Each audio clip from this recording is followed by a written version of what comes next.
बिस्मिल्लाहिर्रहमानिर्रहीम। अस्सलाम वालेकुम। मैं हूं रज़ा मेकन, आप देख रहे हैं IR के न्यूज।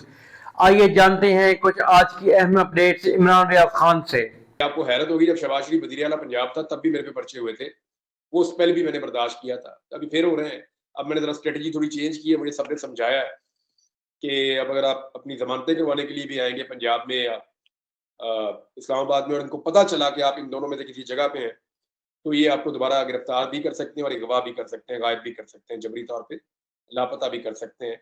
तो कुछ अरसे के लिए अपनी स्ट्रेटजी चेंज करें। तो एक नई स्ट्रेटजी है, देखते हैं क्या होता है। इसमें ना ये मेरी ट्वीट में इन्होंने तरमीम की है। यानी मेरे ट्वीट के अंदर वो लिखा ही नहीं हुआ था। जो नून लीग के मीडिया सेल ने या नून लीग के अपने जो ऑफिशियल अकाउंट ने जो मेरा ट्वीट शेयर किया, उसके अंदर जो चीज़ें लिखी थी, मैं पढ़ के हैरान हो गया। मैंने कहा ये तो मैंने कभी कहा ही नहीं, ना मैंने कभी लिखा है। तो मैंने अपना वो ट्वीट निकाला तो उसमें काफ़ी फ़र्क था। इन्होंने पूरी एक लाइन तब्दील की और उसकी बुनियाद के ऊपर एफआईए में एफआईआर दर्ज की है। ये 15 मिनट की जो है ना आर्गुमेंट के ऊपर ये एफआईआर फ़ारिग हो जाएगी। यानी अगर मैं 15 मिनट के लिए जाऊँगा ना अदालत में, तो 15 मिनट में मेरा केस डिस्चार्ज हो जाएगा और मैं बाइज्जत बरी हो जाऊँगा। लेकिन वो 15 मिनट के लिए तो मैं जाऊँगा, ये वाला केस तो फ़ारिग हो जाएगा। लेकिन मुझे एफआईए के लोगों ने और दीगर कुछ और लोगों ने बताया कि सर हम मजबूर हैं, अगर आप आएँगे तो हम किसी और चीज़ में आपको गिरफ्तार कर लेंगे। तो इसलिए फिर मैं कोशिश कर रहा हूँ कि अवॉइड ही करूँ। देखिए, ओवरसीज़ पाकिस्तानियों का ना एहतजाज का मोमेंटम बढ़ता जा रहा है। चाहे वो अमेरिका में है, चाहे वो यूरोप में है, स्पेन में है, नॉर्वे में है। अभी बर्तानिया में एक बहुत बड़ा एहतजाज हुआ है। पेरिस में एक बड़ा एहतजाज हुआ है, पाकिस्तान तहरीक-ए-इंसाफ ने किया है। तो वो पाकिस्तान के और पाकिस्तान तहरीक-ए-इंसाफ के झंडे लेकर जाते हैं। वहाँ उन्होंने कौमी तराना भी पढ़ा। और देखिए, जितनी पाकिस्तान में फस्तायत बढ़ती चली जा रही है, ओवरसीज़ पाकिस्तानियों का भी टेम्परामेंट जो है, वो लूज़ होता जा रहा है। और ये चीज़ें पाकिस्तान के लिए फ़ायदेमंद नहीं है। पूरी दुनिया के अंदर पाकिस्तान की हुकूमत की बदनामी हो रही है। पूरी दुनिया के अंदर पाकिस्तान की एस्टेब्लिशमेंट की बदनामी हो रही है। पाकिस्तान के जो दिफाई इदारे हैं, उनके ऊपर उँगलियाँ उठ रही हैं कि वो सियासत में अपना रोल प्ले करते हैं। देखिए, ओवरसीज़ पाकिस्तानी तो वहाँ पे है ना। पाकिस्तान के बाहर जाकर बोलना ज़रा आसान होता है। यहाँ पाकिस्तान के अंदर जब हम रह के बात कर रहे हैं, तो थोड़ा-सा हमें एहतियात भी करनी पड़ती है कि जब हम एक लिमिट से ज़्यादा सच बोलते हैं, तो फिर उसके जो है बड़े खौफनाक किस्म के नताइज भी होते हैं। हमें ऐसे ढूँढना शुरू कर देते हैं। थोड़े दिन पहले मेरे घर के ऊपर 2 दफ़ा रेड हुई है। मैंने बताया ही नहीं किसी को।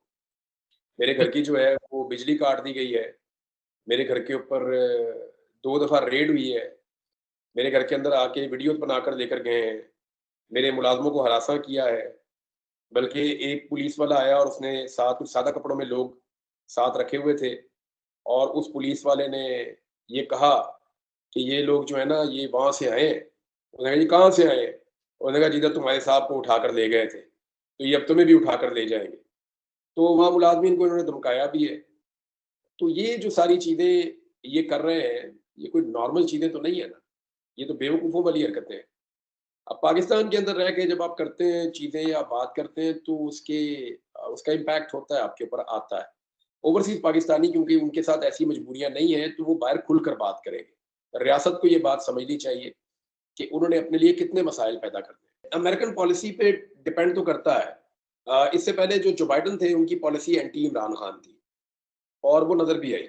जो कुछ पाकिस्तान में होता रहा, जितनी फस्तायत और जितना ज़ुल्म पाकिस्तान में हुआ, इसके ऊपर अमेरिकन एस्टेब्लिशमेंट की एक बड़ी मानी ख़ेज़ खामोशी थी।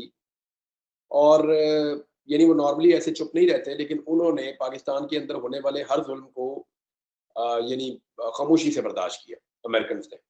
और दुनिया के अंदर से जो भी आवाज़ें उठती थी, उनके ऊपर भी कोई रद्द-ए-अमल ऐसा ख़ास नहीं आता था।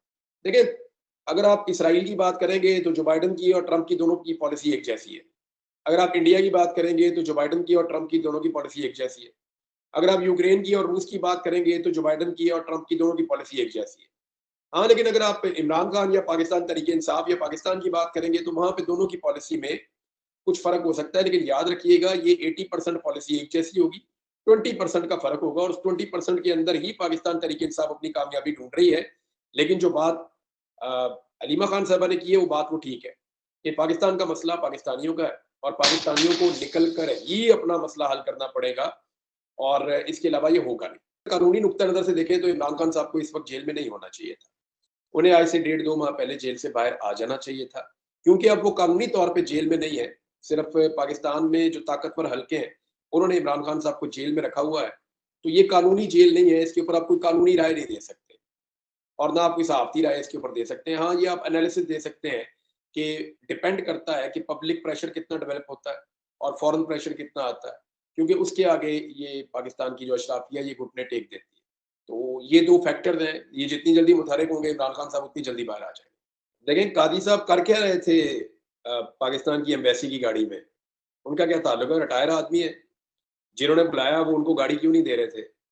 या कादी साहब वहाँ पे टैक्सी पे बैठ के भी जा सकते थे। यानी पाकिस्तानी एम्बेसी का क्या ताल्लुक है उसके साथ? कादी साहब तो रिटायर हो गए हैं। अब एक तो वो एम्बेसी की गाड़ी के अंदर उनको लेकर जा रहे हैं, दूसरा वहाँ पे खड़े होके नौजवान नारे लगा रहे हैं, एहतजाज कर रहे हैं। किसी ने कादी साहब को एक चपेट नहीं मारी, किसी ने धक्का नहीं मारा, कोई कादी साहब के ज़्यादा करीब भी नहीं गया और मेरे ख्याल में किसी शख्स ने शायद गाड़ी को हाथ लगाया था या किसी खातून ने लगाया था। अब उस बात को लेकर इसको हमला करार दे दिया गया। दूसरी तरफ मैं ये कह रहा था कि अरशद शरीफ को शहीद किया गया, गोलियाँ मारी गईं और उसको हमला नहीं कहा गया। उसको पाकिस्तान की रियासत बार-बार ये कहती थी और मीडिया को मजबूर करती थी कि आप कहें कि ये एक हादसा था। यानी जहाँ पे हमारा आदमी शहीद हो गया वो हादसा है और जहाँ पे कादी के खिलाफ 2 नारे लग गए तो वो हमला है या उसे आप सानिया भी कह सकते हैं। तो ये रियासत की दोगली पॉलिसी है। जो वज़ीराबाद वाला इंसिडेंट है उसको 2 साल मुकम्मल हो गए हैं और अभी तक जियो फेंसिंग नहीं हुई। जो डीएसपी था उसने जेआईटी के सामने पेश होने से इनकार कर दिया था, वो आता ही नहीं था। एक ऑफिसर इसके अंदर जो है वो दिल का दौरा पड़ा, उन पे बहुत प्रेशर था। वो दुनिया फ़ानी से कूच भी कर गए, लेकिन अब तक इंसाफ हुआ नहीं। एक साबिक वज़ीर-ए-आज़म है, उसकी अपनी उस सूबे में हुकूमत है, वो अपनी एफआईआर भी दर्ज नहीं करवा पा रहा था। ये सब कुछ हमने इस मुल्क में होते हुए देखा है। अब ये जो इमरान खान साहब को गोलियाँ लगने का वाक़या है, ये बहुत बड़ा खुदा न ख़ास्ता सानिया भी बन सकता था, जो अल्लाह का शुक्र है कि ऐसा नहीं हुआ। इमरान खान साहब ने तो अपना करैक्टर शो किया। इमरान खान साहब ने तो बताया कि वो कितना बड़ा आदमी है।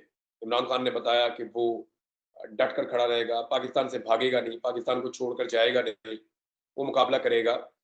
लेकिन दूसरी तरफ पाकिस्तान का जो निज़ाम है, उसने भी अपने आप को इस सारे खेल में नंगा किया और अपने आप को एक्सपोज़ किया है।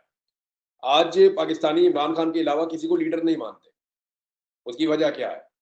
उसकी वजह इमरान खान की साबित कदमी है। और दूसरी बात ये है कि पाकिस्तानी अगर आज पाकिस्तान की एस्टेब्लिशमेंट से गिला और शिकवा करते हैं तो उसकी वजह क्या है? उसकी वजह एस्टेब्लिशमेंट के यू टर्न, यानी वो हर थोड़े अरसे के बाद अपनी पॉलिसी अपने मफाद को देखते हुए बदल देते हैं। तो मेरे ख्याल में इमरान खान साहब को इस केस में इंसाफ ना मिलना भी एक पाकिस्तान के लिए बड़ी शर्मिंदगी की बात है कि एक वज़ीर आज़म है साबिक, उसे गोलियां लगती हैं दिन दहाड़े और उस केस का कुछ नहीं बनता। ये तो पूरे पाकिस्तान की एक बेचारगी है। तो देखिए 3 माह तक तो इससे पहले भी तो रख ही रहे हैं। अभी इंतजार मंजूर साहब को 25 दिन रखा है, मुझे 142 दिन रखा था। आज़म उस्मानी के भाइयों को 3 माह से ज़्यादा एक दफ़ा रखा, एक दफ़ा और बहुत लंबा टाइम रखा एक भाई को। तो किसने पूछा? कोई जिसको चाहे रियासत उठा ले, जिसको चाहे गायब कर दे, रूल ऑफ लॉ है ही नहीं, यहाँ कोई ना कानून है, ना जमहूरियत है, कुछ भी नहीं है इस मुल्क में। और सिर्फ आवाज़ हम उठाते हैं, उसके लिए कोशिश हम करते हैं और कोशिश हम करते रहेंगे। और मुझे उम्मीद है कि ये मिट्टी बड़ी ज़रख़ेज़ है इंशाअल्लाह, ये मुल्क बेहतर हो जाएगा। जिस सिचुएशन का हम सामना कर रहे हैं, एक दिन आएगा कि इस मुल्क में ये सिचुएशन नहीं होगी, हालात बेहतर हो जाएंगे। उम्मीद करते हैं। तो नाज़रीन, ये थी आज की अहम अपडेट्स। इसी के साथ अपने मेजबान रज़ा मेकिन को इजाज़त दीजिए। अल्लाह हाफ़िज़। पाकिस्तान जिंदाबाद।